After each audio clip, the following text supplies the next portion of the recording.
welcome to Power to the Flower. My name is Kara and I am the owner of Power to the Flower, which is a design company that designs pots and planters, containers, as well as small landscape spaces. And you can view any of my videos on YouTube, Facebook, or Instagram TV. And I'd love for you to do that if you're interested in learning more about the projects that Power to the Flower does. Today, I thought it would be fun to talk about planting up a pot that is of a color. Usually, most of the pots that I've planted up thus far are kind of neutrals like white, black, terracotta, gray. And today I have a really fun turquoise pot. So when using a turquoise pot or any color pot like red or green, what do you think about? That is the question. I guess the first thing that I want to say is whatever you like is the answer to that question. If you like the plant in the pot, you've won. That's the solution. And I'll just kind of go through the things that I think about, and maybe this will be helpful. I hope that it will be for you. So the first thing that I am going to think about is the shape of the container. And in this case, we have kind of a long cylinder shape container with a slight flare at the top that's round. So all of this kind of I take into account as I think about what will look good in it. Will it look good with a spiller? I think that round containers do look good with spillers. Will it look good with the plants going straight up? Or will it be better to have the plants kind of in a round spherical shape? Will it look good to have tall plants in, like maybe the same height as the container, or maybe shorter or taller? So these are the things that I start imagining in my mind. And the way that I get that information is I just read the plant tag. So the plant tag is accurate typically, and you can trust it typically. So go start there. So for instance, this is called a Euphorbia Diamond Frost. I love this plant. It's by Proven Winners, which is a great plant brand. On the tag directly, it says how high it's going to get, which is height, medium, 12 to 18 inches. So this plant right now is about 6 inches, so it's going to more than double in height. So I kind of just take that and imagine, and like hold that in my mind. Then I think, okay, 12 to 18 inches, do I want something taller? And if so, how is that going to go in the pot? Is it going to go in the back of the pot, in the center of the pot? And that's going to be based on where you're going to put the pot. So these are all the things that you're kind of holding in your mind at the same time. All right, is it going to be against a wall, and therefore you can put things in the back of the pot moving forward, layer, layer, layer? Or is it going to be kind of on a step or a porch where people are going to see all the way around it, and therefore you want the tallest plant, the thriller, in the center of the container, and then layer, layer, layer down from there. So hold on to these things and how do you decide these things? You just decide on what you like. And if you don't know, a good way to start is to, follow someone like myself who's designing containers, or someone else who's designing containers, and you can get a lot of ideas. Another idea or a place to get ideas, of course, is Pinterest, and just search like turquoise pot containers, and you'll get a whole bunch of turquoise pots or blue containers, and you start looking and you start saving the ones that you like. Don't think about why.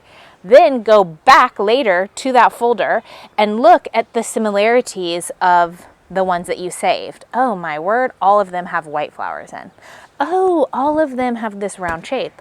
Oh, all of them have grass that's brown. Whatever it is that you notice is the theme throughout what you like, so do that. And the next thing to think about is the colors of the plants. And again, you can do all sorts of things, and it's just whatever you like. So the things, again, that I'm holding in my mind as I'm thinking about it is, do I want kind of like a neutral piece, and therefore I'm going to use very few colors, especially with the blue of the pot. We have one color right there. And then, for instance, one thought that I had today with this blue pot was to try a bobo hydrangea inside. This plant gets about 3 feet tall and wide, look how cute it is. You can see it's rounded, it's compact, and you can just imagine the little blue pot underneath with the white and the green. And how cute would that be? And that would be a very neutral, woo, it's getting windy. That would be a very, anyways, so we have this cute idea of like the white with the blue and green. Gorgeous, very, very pretty. I think that would look beautiful in a blue pot. Another thing to think about is the color wheel. The color wheel is not my forte, I'll be honest. I remember my mom had her colors done when I was like 10, and then from then on she was blue. She always wore blue. And I was also a blue, but I wore black, and that was wrong. So that is something to keep in mind as well. I liked black, so I looked good in black from, you know, where I was standing. And that's the same with your pot. If you like the colors, you're gonna like your pot. But one thing to think about is the color wheel and complementary colors, analogous colors. Again, I can't actually explain all of these things, but what I do know is that there's ones that are opposite of each other, or like in threes or next to each other, and certain combinations look really good together. And one thing that looks really good with turquoise is burnt orange. So for instance, like this. Ding! So the Calibrachoa are called orange red eye. Here we go. So we have burnt orange and turquoise. Do you see how those just pop when they're near each other? That's because they're opposites on the color wheel, and that looks beautiful together. And the green also looks beautiful with that. And the last thing that you need to keep in mind when putting a pot together is, of course, that the plants are all requiring the same water and the same light. And that's kind of where probably the trickiest bit comes into play, and that just comes from experience and, you know, trying new things out, talking to people, talking to your local nursery expert. Let me just go ahead and set up the pot and we will get going. Okay, so I've decided I'm gonna go with the color wheel situation. So I have the opposite colors, turquoise and burnt orange, looking so pretty. Now I'm going to add in some yellow in the back. See how I like that, and I'm kind of liking it a lot. Do you see that? I'm just looking and deciding, does this look good together? What happens when I add these colors in? Here's a kind of yellow green pop, which I think is going to look really good against this pot. Also with the orange, also with the yellow.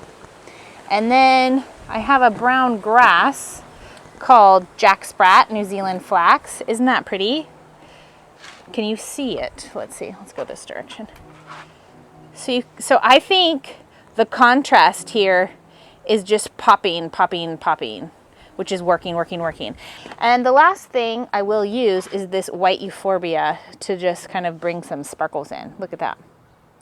So that's kind of what I'm thinking about as I'm doing. All of these plants are going to love being in the sun. So we're looking at like 4+ hours of sun a day, hopefully more for all of these plants. They're gonna love it. So let me set the camera up and I'll go ahead and plant this.